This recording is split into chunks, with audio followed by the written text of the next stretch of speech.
தொடர் தோல்வியா? அதுக்கு ஏங்க வருத்தப்படணும்? இனி தொடர் வெற்றி தானே கிடைக்க போகுது. கடவுள் கொடுத்திருக்கக்கூடிய அற்புத சக்தி இன்னைக்கு வரைக்கும் அது பயன்படவே இல்லை. ஏன்னா இது உங்ககிட்ட இல்லவே இல்லை. இப்ப வரைக்கும்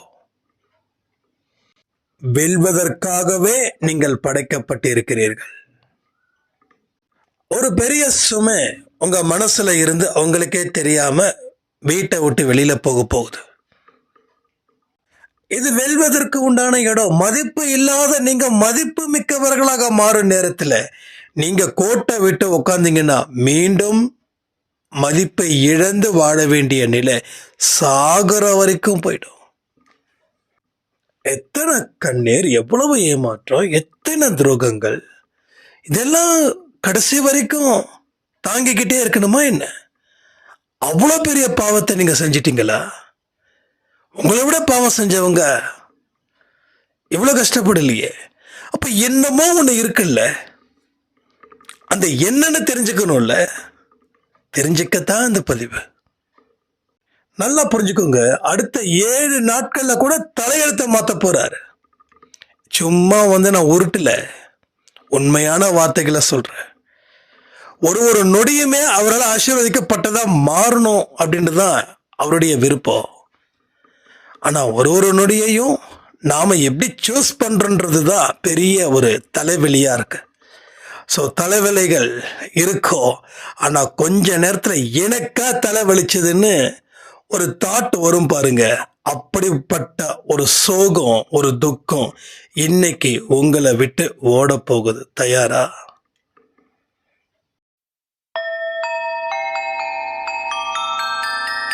ஓம் சாயிரா சாயிரா, ஓம் சாயிரா சாயிரா, ஓம் சாயிரா சாயிரா, அன்பே சாயிரா, பேரன்பே சாயிரா, அகிலம் தளிக்க ஆத்மா விழிக்க அனுதினம் சாயிரா, எங்கள் அன்பே சாயிரா.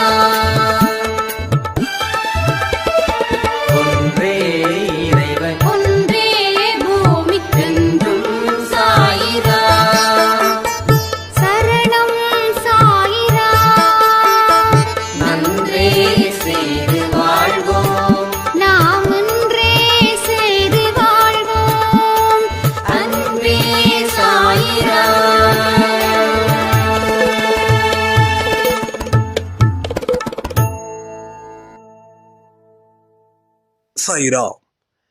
என் உயிரின் உயிரானவர்களே, எவ்வளவு பெரிய அதிசயத்தை சாய்ப்பா இன்றைக்கு நடத்தி வச்சிருக்காரு ஒரு சாய்ராமுக்கு அப்படின்ற ஒரு முக்கியமான பதிவும் இன்னைக்கு காலையில கொடுத்த பதிவில் என் வாழ்க்கையில வார்த்தைகள் இவ்வளவு தூரம் ஒரு ஆளையே கொள்ளுதா அப்படின்னு ஒரு கேள்விய அந்த பதிவு கொடுத்தது அப்படின்னு ஒரு சாய்ராமுடைய கதையையும் உங்க வாழ்க்கையில இனி நடக்க இருக்கும் அற்புதங்கள் என்ன ஏது அப்படின்றத பத்தியும் இந்த பதிவில் நாம பேச போறோம். ஸோ என்னைக்குமே உற்சாகமான மனநிலையில இங்க இருங்க. கடவுளை வணங்குங்க. கடவுள் கூட ஆனந்த நடனத்தையும் ஏற்படுத்திக்கோங்க. மனதளவுல பிரார்த்தனைகள் இருக்கட்டும். உடல் ரீதியா இருக்கக்கூடிய பிரார்த்தனையை விட மன ரீதியா இருக்கக்கூடிய பிரார்த்தனைக்கு தான் பவர் ஜாஸ்தி. ஓகே, அத நாம புரிஞ்சுக்கணும். அப்ப மனதில் சாயப்பா கூட ஆனந்த நடனம் ஆடுற மாதிரி நினைச்சுக்கோங்க. அவர்களுடைய கைகளை பிடிச்சு ஆனந்த நடனம் ஆடுங்க. எனக்கு ஒரு சாய்ராம் அதான் சொன்னாங்க, காலையில 5 மணி இருக்கும் ஒரு ட்ரீம். அந்த ட்ரீம்ல சாயப்பா கூட ஆனந்த நடனம் ஆடக்கூடிய அந்த அற்புதமான நடனத்தை நான் பார்க்கும்போது என் உடம்பு மெய் சிலிர்த்துச்சு. அடுத்த 2 மணி நேரத்துல எனக்கு நல்ல செய்தியும் வந்தது. என்னடா இப்படிப்பட்ட ஒரு ட்ரீம் இருக்கே அப்படின்னு நான் உங்ககிட்ட கேட்டேன். என்கிட்ட கேட்டாங்க. அப்போ நான் என்ன சொன்னேன், சாயப்பா உங்களுக்கு ஏதோ ஒரு விஷயத்தை நடத்துவதற்கு அந்த நடனத்தை அவரு நடனம் ஆடி இருக்கிறார் அப்படின்னு. அடுத்த ஒரு 2 ஹவர்ஸ்ல அவங்க வாழ்க்கையில அவங்க எதிர்பார்த்த காத்துக்கிட்ட இருந்த ஒரு விஷயம் சக்சஸ் ஆயிருக்கு. இப்ப கடவுள் கனவின் மூலமாகவும் உணர்த்துகிறார், இல்ல எண்ணங்களின் மூலமாகவும் உணர்த்தி கொண்டிருக்கிறார். அப்ப எவ்வளவு பெரிய அற்புதம் நடந்திருக்குதுன்றதை யோசிச்சு பாருங்க. அற்புதம் நடக்கணும் அப்படின்னா நான் அடிக்கடி சொல்ற மாதிரிதான், அதுக்கு நாம குவாலிஃபைடா. நீ நல்ல விஷயத்த செய்யறியா, செஞ்சா நீ குவாலிஃபைடு. நீ மோசமான விஷயத்த செஞ்சுட்டு அற்புதம் நடக்கலன்னு சொன்னா அது வாழ்க்கையில நடக்காம போயிடும். அப்போ எவ்வளவுக்கு எவ்வளவு கஷ்டத்தை நம்ம அனுபவிக்கிறோமோ அந்த அளவுக்கு நேர்மையாகவும் இரு. உன் வாழ்க்கையில நீ நினைச்சு பார்க்காத ஒரு வாழ்க்கைய வாழ வைப்பார் நமது சாயப்பா. நம்பிக்கை எத்தனை பேருக்கு இருக்கு? நான் நேர்மையா இருந்தா கண்டிப்பா கடவுள் என்னை பிளஸ் பண்ணுவாங்கன்ற நம்பிக்கை இங்க எத்தனை பேருக்கு இருக்குதுன்னு கமெண்ட்ல கமெண்ட் பண்ணுங்க. ஒரே விஷயம், எந்த சூழ்நிலையிலையும் நம்ம நம்பிக்கை தவறவிடக்கூடாது, நேர்மையை தவறவிடக்கூடாது, பொறுமையை தவறவிடக்கூடாது, எல்லாத்தையும் தாண்டி அந்த சகிப்பு தன்மையையும் தவறவிடக்கூடாது. இது எல்லாம் இயல்பா இருந்துருச்சுன்னா உங்க வாழ்க்கையில நீங்க அற்புதம் செய்யணும்னு கடவுளுக்காக காத்திருக்க வேண்டாம். காத்திருக்கவே முடியாதது அளவுல சீக்கிரமா அவர் உங்க வாழ்க்கையை மாத்திடுவார்.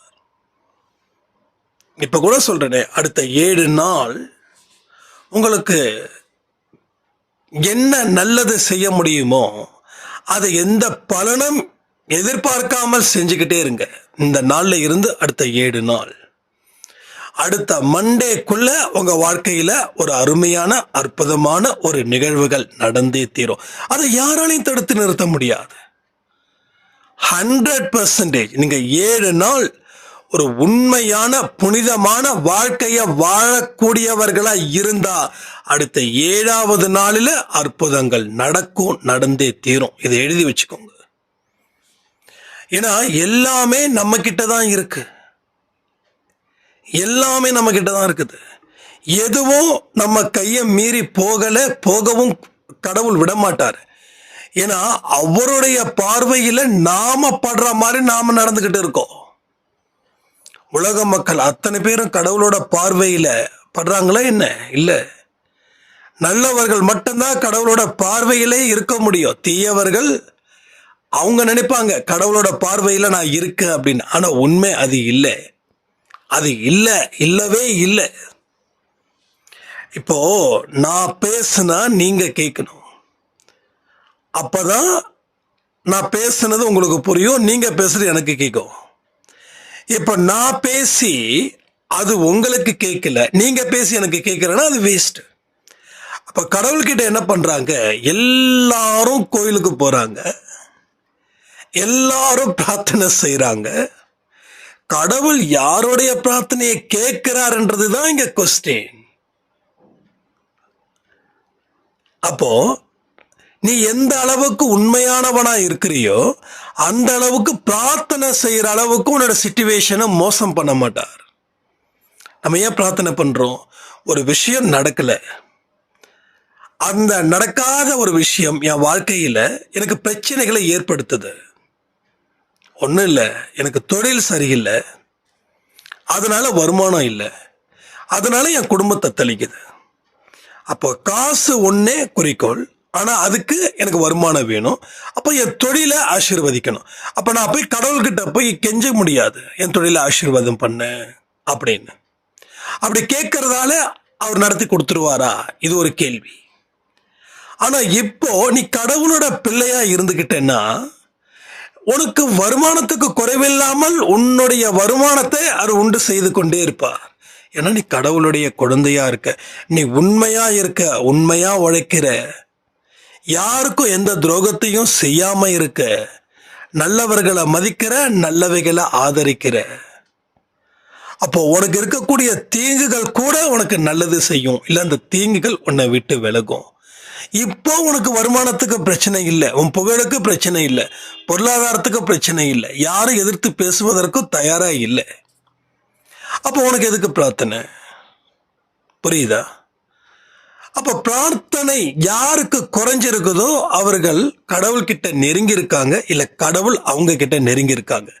ஆக மொத்தம் ஒரு விஷயம் நடக்குது, கடவுளும் நீங்களும் மிக மிக மிக நெருக்கத்தில் இருக்கீங்க.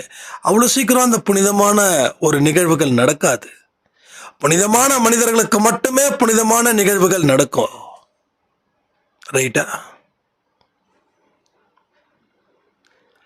அப்போ நமக்கு அற்புதம் நடக்கல, அதிசயம் நடக்கலன்னா yes, you are not fit for any miracles. So உனக்கு எந்த மிராக்கிளுக்கும் நீ தகுதி இல்லாதவன். சொன்னா ரொம்ப கஷ்டமா தான் இருக்கும் உங்களுக்கு. எஸ், தகுதி இல்லாதவன். ஏன்னா உன்னுடைய கேள்விகளுக்கு தகுந்த பதில்கள் இருந்தாதான் உனக்கு தேர்ச்சி பெற வைப்பாங்க. கேள்விகளை பார்த்துட்டு அதே கேள்விகளை எழுதுனா உனக்கு 0 மார்க். சரி, அந்த கேள்விக்கு வேற பதிலை எழுதினாலும் நீ 0 மார்க். அந்த பதில்கள் சரியா இருக்கலாம், ஆனா அந்த கேள்விக்கு உண்டான பதில் அது கிடையாது. இப்ப இந்த கேள்விக்கு உண்டான பதில நீ எழுதினாதான் உனக்கு மார்க், இல்லைன்னா நோ மார்க். ஸோ நோ மார்க்னா நீ ஃபெயில். ஆனா எக்ஸாம்ஸ்ல என்ன பண்ற? தோல்வி அடைகிற. உனக்கு 0 மார்க் தான் உனக்கு கிடைக்குது. அப்ப அதே போல உன்னுடைய எண்ணங்கள் எப்படியோ அதற்கு அவர் மார்க்க வைக்கிறாரு. நீ அதுல 0 மார்க்கா இருக்கும்போது உனக்கு எப்படி அதிசயம் நடக்கும்? ஸோ எண்ணங்கள் தான் இங்க கேள்வியா இருக்கு, பதிலா இருக்குது. உன்னுடைய எண்ணங்கள் தப்பா இருக்கும்போது கடவுள்கிட்ட நெருங்க முடியாது. கடவுள் உனக்கு எந்த இடத்துலையும் அவர் அதிசயமோ அற்புதமோ உனக்கு செய்ய போவது இல்லை. தேவையில்லாம நீ கடவுள் மேல குறை சொல்லாம உன்னுடைய குறைகளை சரி பண்ணு, குறைகளை பெருக்கிக்காம கம்மி பண்ணு, உன்னோட வழிகளில் கவனத்தை செலுத்து. அப்போ ஆட்டோமேட்டிக்கா எண்ணங்களுக்கு உண்டான ஒரு வாழ்க்கை கிடைக்கும். அந்த வாழ்க்கை உனக்கு வெற்றியை கொடுக்கும். அது நிச்சயமான ஒரு நல்ல இடத்துக்கும் உன்னை அழைச்சிட்டு போகும். இது நம்ம புரியாத அளவுக்கு வாழ்க்கையில 0 தான். இத புரிஞ்சிட்டுச்சுன்னா 0க்கு முன்னாடி ஒரு 0, அதற்கு முன்னாடி ஒரு நம்பர், அதுக்கு முன்னாடி அந்த 1ஆம் நம்பர் 2ஆம் நம்பர் போடலைன்னா எத்தனை 0 போட்டாலும் அத்தனை 0 உனக்கு லாஸ், ஆபத்து. அந்த 0க்கு முன்னாடி ஒரு எண் குறிச்சதுன்னா அது உனக்கு மார்க். ஸோ 0 மார்க்குக்கு வேல்யூ கிடையாது. அது எத்தனை 0 வந்தாலும் 0 இஸ் 0. ஆனால் 0க்கு முன்னாடி ஒரு நம்பர் போட்டாலும் அது 10 ஆயிடுது, 2 நம்பர் போட்டால் அது 20 ஆயிடுது. ஏன் 0க்கு முன்னாடி 10 போட்டால் 100 ஆயிடுது. ஸோ 100 மார்க்கை வாங்கிட்டு பாஸ் பண்ணிடு. ஏன் இந்த கலியுகத்தில் இவ்வளோ கஷ்டம்? ஏன்னா மக்கள் அத்தனையும் தேடுவது ஒரு மோசமான இன்பத்தை. ஒரு மோசமான இன்பத்தை மக்கள் கியூல நின்று அடைய முயற்சிகள் பண்றாங்க. அந்த மோசமான இன்பம் என்ன பண்ணுதுன்னா மோசத்துக்கு மோசமான துன்பத்தை அது கொடுக்குது. இந்த விஷயம் துன்பத்தை கொடுக்குதுன்னு தெரிஞ்சும் அதை இன்பம் நினைச்சு வாழ்ந்துக்கிட்டு இருந்தா அப்ப மக்கள் முட்டாள்களா அறிவாளிகளா? நீங்களே சொல்லுங்க. கோவப்படுறதால எதுவும் நடக்கல அப்படின்னும் போது நீ கோவப்பட்டு உன்னுடைய உடம்பையும் உடம்புல இருக்கக்கூடிய உறுப்புகளையும் இழந்து நிக்க போறியா, இல்ல கோவப்படாம கடந்து போக போறியா? எது புத்திசாலித்தனம், எது முட்டாள்தனம்? இதுதான் நம்ம பிரிச்சு பார்க்கணும். அப்போ உனக்கு கோபம் ஏன் வருது? ஆசை இருக்கிற இடத்துல கோபம் வருது, பற்று இருக்கிற இடத்துல கோபம் வருது. அப்ப அந்த பற்றுல இருந்து விலகி நில்லு, உனக்கு கோபமே இல்லை. உனக்கு எந்த இடத்துலயும் கோபமே இல்லை. கடவுள் படைச்சது எல்லாம் உன்னோட படைப்புன்னு நினைச்சுக்கிட்டா அதுதான் உனக்கு பிரச்சனையே ஆகுது. எங்க அது உன்னை கை நழுவி போயிடுமோன்னு சொல்லி நீ ஒரு பெரிய ஒரு வெறியில நிக்கிற. அந்த வெறி உனக்கு ஒரு பெரிய அளவில் வீழ்ச்சியை அது கொடுக்கும். நல்ல மனநிலை இருக்கிறவனுடைய மனசு நல்ல ஆற்றல் வாய்ந்ததாக இருக்கும். மனநிலை சரியா இல்லாமல் இருக்கிறவன் செயல்ல ஆற்றலை காட்டுவான், ஆனால் உண்மையில் அவன் தன்னை இழப்பான். இப்போ நான் என்ன பண்ணுறேன், என்ன நான் இழக்கக்கூடாது, என்னுடைய செயல்களும் நிதானமாக இருக்கிற மாதிரி நான் பார்த்துக்கும் போது என்னுடைய மனநிலை ஒரே சீராக இருக்குது. அப்போ சீராக இருக்கக்கூடிய மனநிலையில் எனக்கு எந்த விதமான பிரச்சனைகளும் ப்ராப்ளங்களும் வருவது இல்லை. அப்போது 100 நாட்கள், அதாவது 100 வயசு ஆனாலும் என் மனசு எந்த விதத்தில் சேதாரமும் இல்லாமல் இருக்கு. நிறைய பேருக்கு பார்த்தீங்கன்னா 40ஸ்குள்ளேயே ஹார்ட் அட்டாக் வந்துடுது, பிபி ரைஸ் ஆகுது, சுகர் ரைஸ் ஆகுது, கிட்னி ப்ராப்ளம் ஆகுது, நுரையீரல் எல்லாமே. அதாவது உணவுப் பொருட்களால் மட்டும் இது டேமேஜ் ஆகலை, மன அழுத்தத்தின் காரணமாகவும் இங்கே டேமேஜஸ் நிறைய நடந்துக்கிட்டே இருக்குது. ஒரு கோவப்படும் போதும் உங்கள் ரத்தங்கள் கண்ணா பின்னான்னு ப்ரெஷர் ஆகுது. அப்போ உங்கள் வாழ்க்கையில் ஒரு சந்தோஷத்தை அனுபவிக்க முடியாத அளவுக்கு அது மோசமான பின் விளைவுகளை அது ஏற்படுத்திக்கிட்டே இருக்குது, பின் விளைவுகளை ஏற்படுத்துது. இதெல்லாம் யோசிச்சு பாருங்க. அப்போ கோவப்படுறது நல்லதா? சரி, கோவப்பட்ட கடவுள் ஆதரிக்கிறாரா? அப்போ உன்னுடைய எண்ணங்கள் அத்தனையுமே எப்படி இருக்குது, ஒரு கோபத்தை வெளிப்படுத்துது. அப்போ கடவுள் உனக்கு எந்த மார்க்கையும் அவர் கொடுக்கல. அப்போ ஒரு அற்புதமும் அதிசயமும் உங்க வாழ்க்கையில வரலன்னா, ஒன்று கோபத்துல நீங்க பலகீனமா இருக்கீங்க, இல்ல கவலைகள் அப்படின்ற நோயால நீங்க பலகீனமா இருக்கீங்க. ஸோ பலகீனமா இருக்கிறதால உங்க வாழ்க்கையில எதுவுமே நடக்கல. ஸோ பலம் வாய்ந்த வாழ்க்கைய பலகீனத்தினாலே நீங்கள் இழந்து கொண்டு இருக்கிறீர்கள்.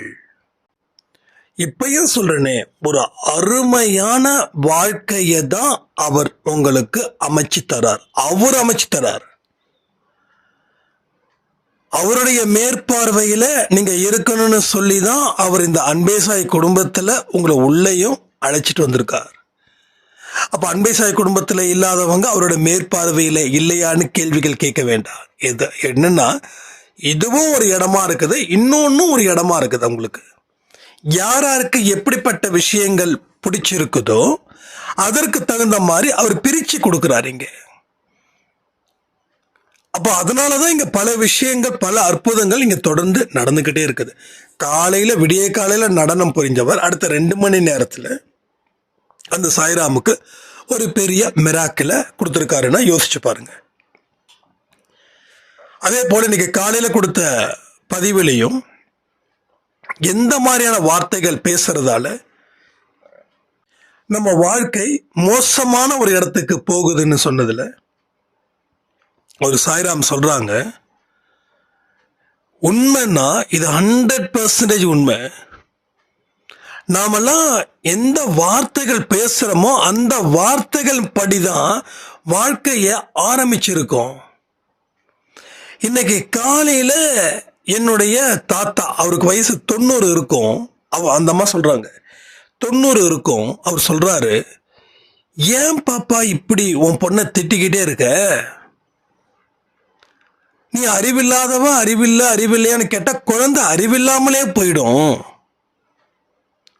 அறிவே இல்லாத குழந்தைக்கு கிட்ட கூட நீ அன்பா, நீ அறிவானவன்னு பேசுனா உன்னோட வார்த்தையிலேயே அதுக்கு ஒரு பவர் கிடைக்கும். நீ இப்படிலாம் பேசாத அப்படின்னு நான் சொன்னேன் அப்படின்னு எங்க தாத்தா சொன்னாரு. அதுக்கு நான் திருப்பி சொன்னேன், இப்படி பேசினாதான் இங்க வேலை நடக்கும் அப்படின்னு. ஆனா 12 மணி ஆடியோ என்னோட கன்னத்துல அரைஞ்ச மாதிரி இருந்தது. 12 மணி ஆடியோ அவங்க கன்னத்துல அரைஞ்ச மாதிரி இருந்தது. எல்லா பெற்றோர்களும் தன்னுடைய குழந்தைங்களை ஸ்கூலுக்கு கிளம்பும் போது இப்படிதான் திட்டுறாங்க. குழந்தைங்க ஏன் பிரில்லியண்டா இல்லைன்னா பெற்றோர்கள் குழந்தைய திட்டுறதால தான் அப்படின்னு எனக்கு டக்குன்னு அந்த 12 மணி ஆடியோ கேட்கும் போது புரிஞ்சுது.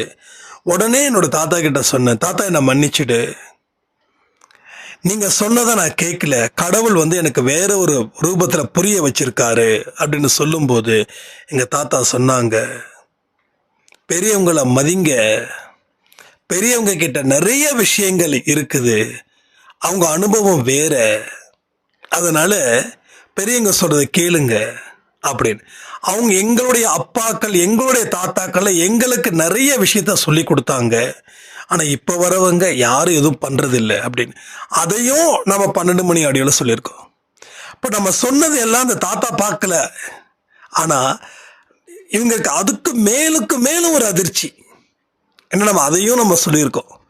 60-70 வயசு இருக்கிறவங்களெல்லாம் குழந்தைகளுக்கு கதைகள் சொல்றது இல்லை, சீரியல்ல உட்காந்து பார்த்துக்கிட்டு அதுல தன்னையும் ஒரு கேரக்டரா நடிச்சுக்கிட்டு இருக்காங்க அப்படின்னு. அதையும் அவர் இன்டைரக்டா ஜாடமாடையா சொல்லும் போது சொன்னாங்க, அன்பே சாய் அப்படின்றது ஒரு பெரிய பள்ளிக்கூடம், சாயப்பா உங்க மூலமா கிளாஸ் எடுத்துட்டு இருக்காருன்னு சொல்லிட்டு, அண்ணா நீங்களும் எல்லாத்தையும் ஃபாலோ பண்ணணும் அப்படின்னு சொல்லும்போது எனக்கு சாயப்பா கண்ணத்தில் அரைஞ்ச மாதிரி இருந்துச்சு. ஆமால, நம்மளும் ஃபாலோ பண்ணணும்ல அப்படின்னு. ஏன்னா எல்லா விஷயமும் கடவுள் யார் மூலமா சொல்லிக்கிட்டே இருக்கார், யார் மூலமாவது. அப்ப அந்த சாய்ராம் சொன்னதை வந்து நான் கோவப்படல. ஆமா, சாயப்பா வந்து எனக்கு அந்த சாய்ராம் மூலமா பாடத்தை சொல்றார். எனக்கு தரக்கூடிய பாடம் கடவுள்கிட்ட இருந்து வருது, அதை நான் சொல்றேன். அந்த பாடத்தை நான் படிச்சா நான் உங்களுக்கு சொன்னா மட்டும் போதாது, நீயும் சேர்ந்து படி அப்படின்னு சாயப்பா அந்த சாய்ராம் மூலமா எனக்கு ஒரு செய்தியை சொன்ன மாதிரி எனக்கு ஒரு ஃபீல். உண்மையிலே சொல்றேன், ரொம்ப அற்புதமும் அதிசயமும் நிறைந்ததாகவே அன்பே சாய் குடும்பம் கடவுளுடைய ஆசீர்வாதத்தின்படி இங்க நடந்து கொண்டு இருக்கிறது. பிரச்சனைகளும் தீரப்போகிறது. இங்க யாருக்கு என்ன பிரச்சனைகளா கூட இருக்கட்டுங்க, ஒன்றும் இல்லை, உங்கள் ப்ராப்ளத்தை சொல்லுங்களேன் கமெண்ட்ல. என்னதான் பெரிய ப்ராப்ளம் இருக்குதுன்னு சொல்லிடலாம். என்ன ப்ராப்ளம் எதுவாக இருக்கட்டும், ஒரு சின்ன ஒரு ஊசி எனக்கு பிரச்சனையாக இருக்குதுன்னு கூட சொல்லுங்க. சாதாரண துணி தைக்கிற ஊசி, அது எனக்கு பிரச்சனையாக இருக்குதுன்னு கூட சொல்லுங்க, பார்த்துக்கலாம். ஒரே ஒரு விஷயம்தான், ஜஸ்ட் எல்லாமே தீர்க்கப்படும். இன்னைக்கு ஒரு குழப்பங்கள் இருக்குதுன்னா இந்த குழப்பத்துக்கு ஒரு தெளிவு கிடைக்கும். ஒரு கிராமத்தில் ஒரு குளம் இருக்குதுன்னு வச்சுக்கோங்க, குளத்துல தண்ணி இருக்குது, அப்படியே எந்த அலையும் இல்லாமல் அப்படியே தெளிவாக இருக்கும். நம்மளுடைய முகத்தை கூட பார்க்கலாம், அவ்வளோ கிளாரிட்டியாக இருக்கும். ஒரு கண்ணாடியில் பார்க்குற மாதிரி நம்ம ஃபேஸ் வந்து அவ்வளோ கிளாரிட்டியாக இருக்கும். அந்த இடத்துல ஒரு கல்லை எடுத்து போட்டால் என்ன ஆகும் நீங்கள் பார்த்துருக்கீங்களா? நீங்கள் ஒரே ஒரு சின்ன கல் எடுத்து போட்டால் அது அலையாக வரும். அப்போ என்னடா இது அலையா வருது, இன்னொரு கல்லை எடுத்து போட்டா என்ன ஆகும், அந்த அலை இன்னும் பெருசாகும். ஐயோ என்ன இது இப்படி இருக்குதுன்னு சொல்லி அந்த அலையை கட்டுப்படுத்த அந்த தண்ணியில கை வச்சாலோ, இல்லை அந்த தண்ணியில கல் எடுத்து போட்டாலோ, மண் எடுத்து போட்டாலோ, இல்லை ஒரு செடியை எடுத்து ஒரு செடியில இருக்கக்கூடிய இலையை எடுத்து போட்டாலோ அந்த அலை போய்கிட்டே தான் இருக்கும், அது மறையாது. அப்ப என்ன பண்ணணும், அப்படியே அமைதியா விட்டுருங்க, கொஞ்ச நேரத்துக்கு அமைதியாக விட்டுருங்க, எதையுமே கண்டுக்காதீங்க, நீங்கள் அமைதியாக விட்டுருங்க. நீங்கள் அதை பார்த்துக்கிட்டே இருக்கணும்னு அவசியம் இல்லை, அந்த இடத்த விட்டு கொஞ்சம் மூவ் பண்ணுங்க. இப்போ கொஞ்ச நேரத்தில் வந்து பாருங்க, அந்த இடம் தெளிவாக இருக்கும், மறுபடியும் எப்படி இருந்ததோ அதே போல இருக்கும். என்னங்க அதிசயம், எதேதோ செஞ்சு பார்த்தோம், அது பெருசாகிக்கிட்டே போச்சு, ஆனால் ஒன்றுமே செய்யலை, அமைதியாயிடுச்சு. புரியுதா உங்களுக்கு? இதுதான் வாழ்க்கையில் யாராவது கல்லை எடுத்து போட்டுக்கிட்டே இருப்பாங்க. அப்போ நம்ம மனசு அப்படிதான் இருந்துகிட்டே இருக்குது.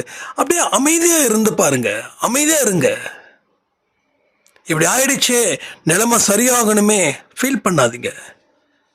உங்களால என்ன செய்ய முடியுமோ அதை செய்யுங்க.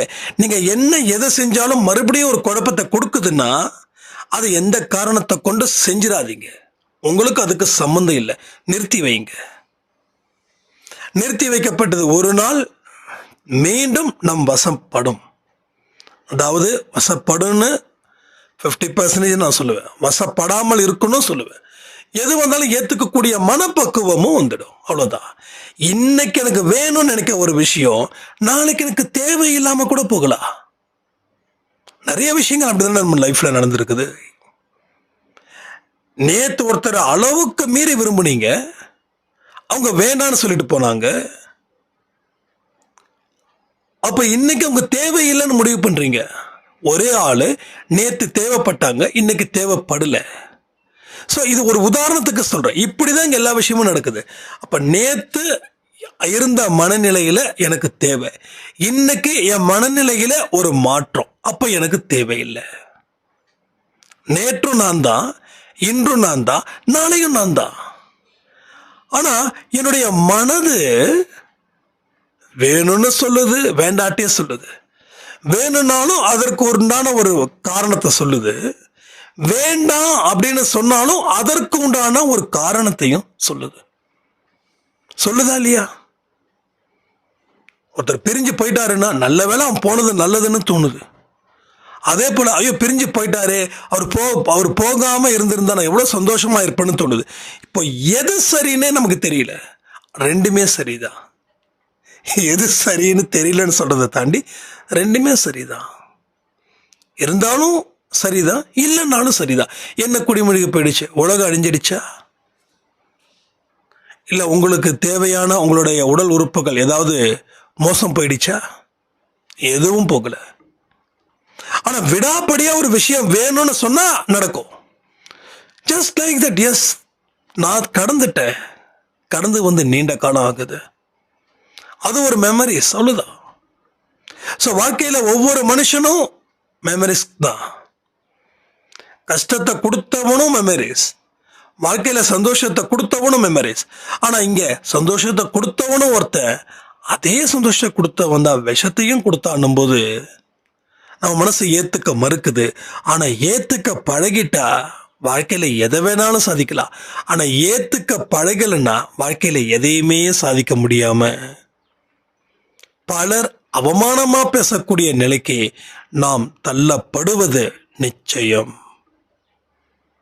அப்ப இதை எல்லாத்தையும் யோசிச்சு பார்க்கணும். நம்ம லைஃப்ல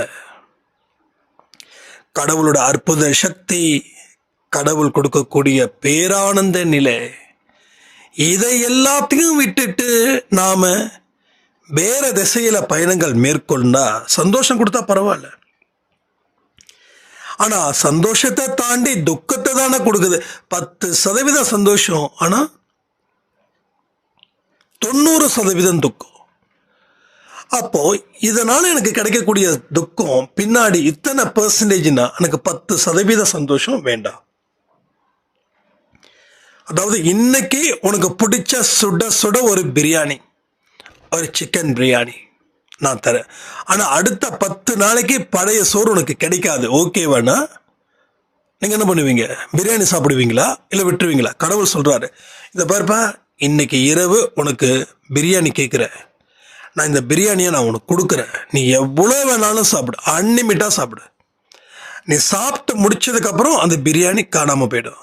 அடுத்த 10 நாளைக்கு உனக்கு குடிக்க கூட தண்ணி கிடைக்காது.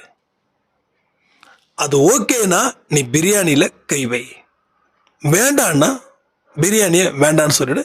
நீ உனக்கு கிடைக்கக்கூடிய சாதாரண சாப்பாடு உனக்கு கிடைக்கும். எதை சூஸ் பண்ணுவோம்?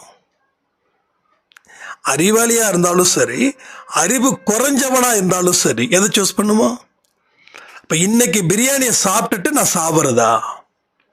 ஏன்னா அடுத்த 10 நாள் சோறு இல்லாம தண்ணி இல்லாம இருந்தா என்ன ஆகும்? செத்து போயிடுவோம். கடவுள் கொடுக்க மாட்டேன்னு சொல்றாரு. அவர் ஒரு விஷயத்த முடிவு பண்ணா பண்ணதுதான்.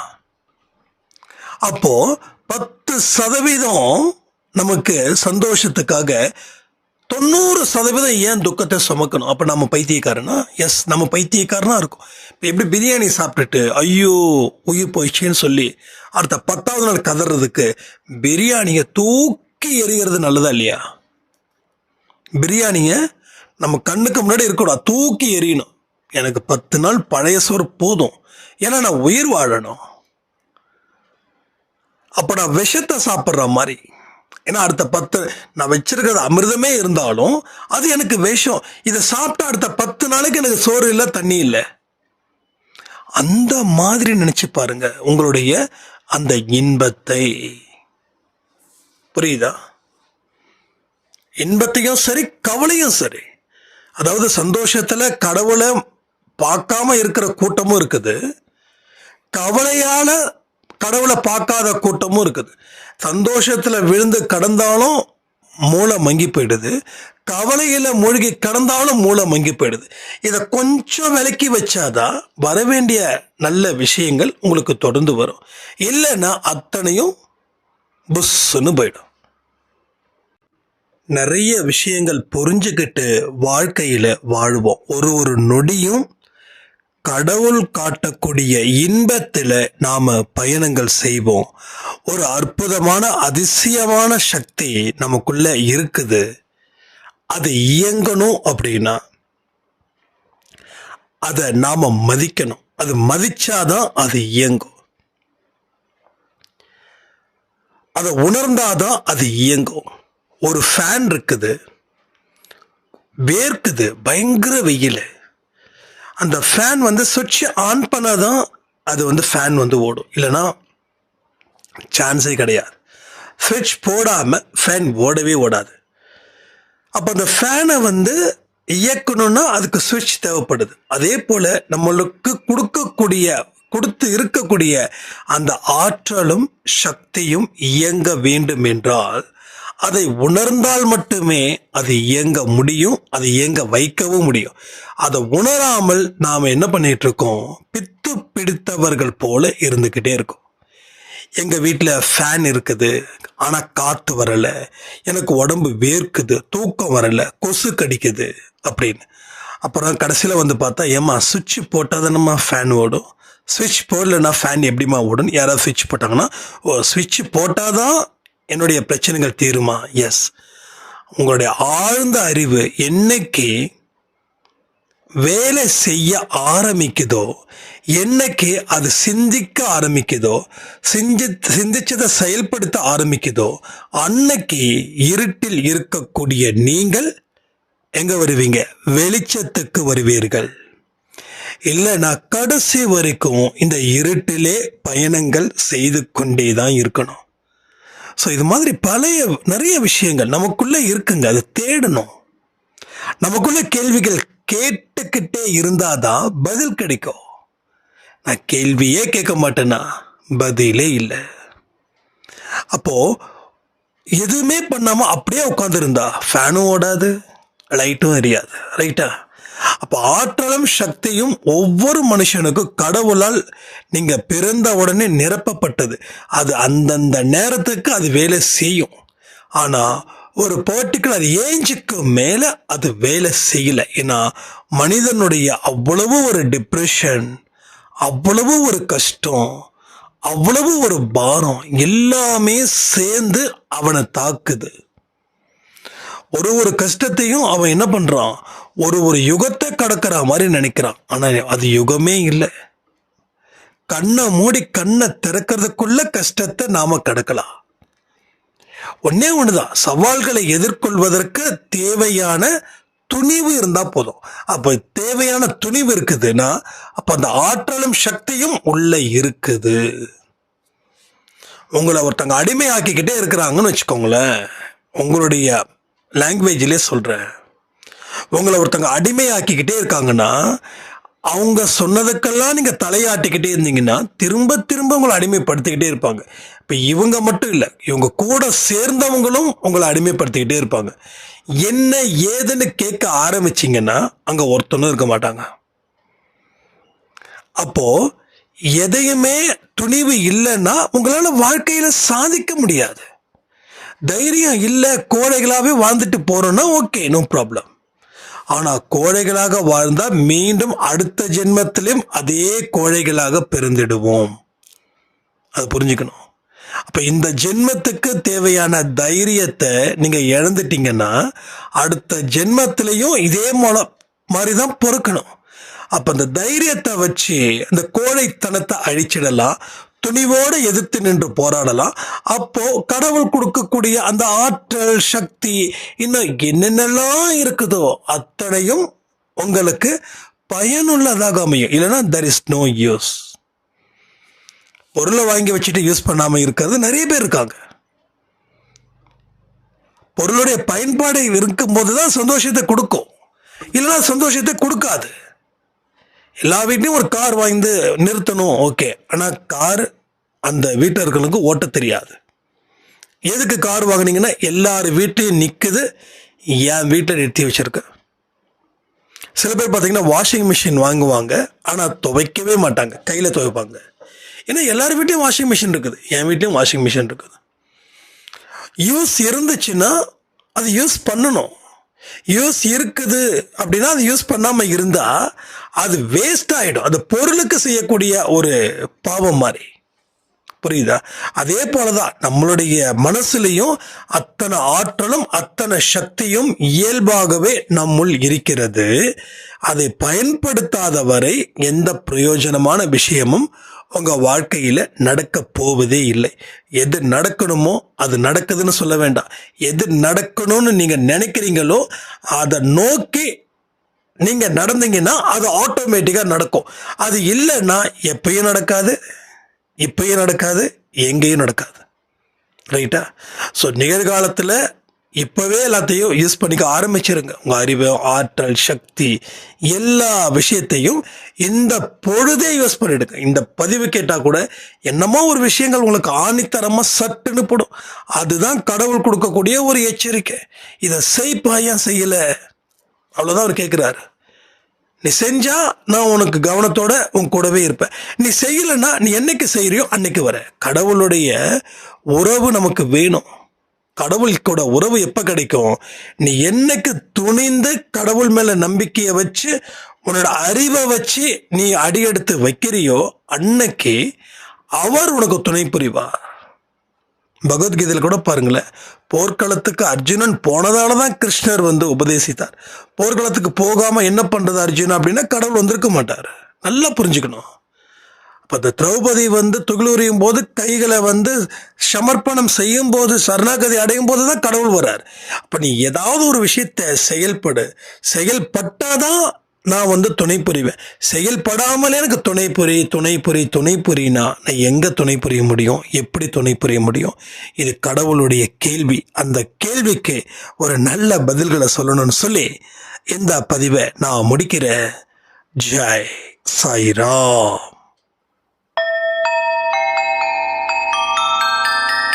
ஓம் சாயிரா.